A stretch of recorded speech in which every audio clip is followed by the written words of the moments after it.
Hey, this is Randy with Project Management Made Simple. Today I want to talk about how to rescue a troubled project. That's an important concept for PMs.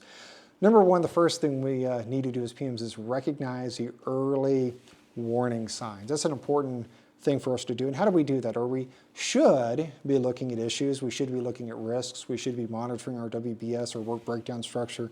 We should be talking to our stakeholders. We should be talking to our end users. We should be talking to everybody on the project team. And when we hear things that gives us a warning of maybe something's not occurring or not going well, we need to investigate. We need to look in. So we need to monitor.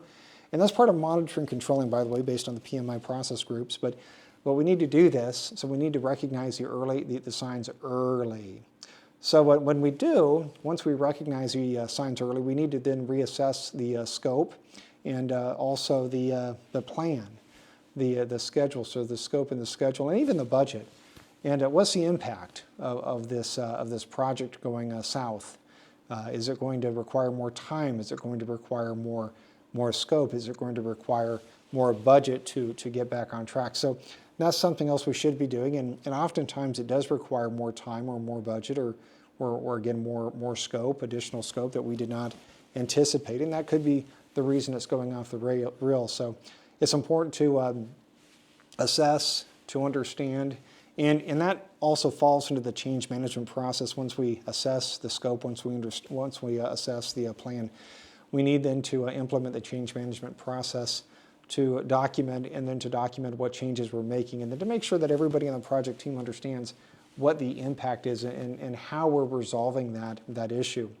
And that's when we also reset expectations, and that's an important part. So we do this in part by communicating. Obviously, we need to communicate, but we need to make sure that we are resetting expectations so that people thought, okay, we're going to be done with this originally in 6 months and within $500,000. And now we realize, okay, we missed the mark big time, and it's going to be a year, and it's going to be $1 million. And that's obviously a really big hit. But again, it is what it is. Sometimes we miss the mark. Sometimes we underestimate. Sometimes we may just not have understood the requirements as well as we should have.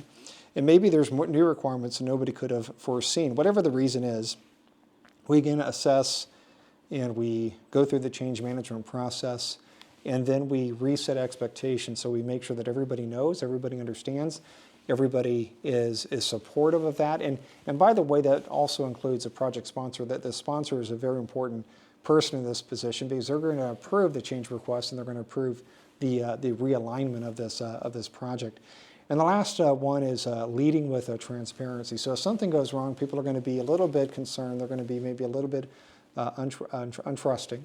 And as PMs, we need to make sure we're being transparent from that point forward, that we're communicating to everybody, that we're showing the KPIs, the key performance indicators, that we're making sure that we are showing that we're making progress, and that the new budget and the new scope and the new timeline, and it's all within the projections that we reassessed and changed. So those are a few things I would say to rescue a troubled project.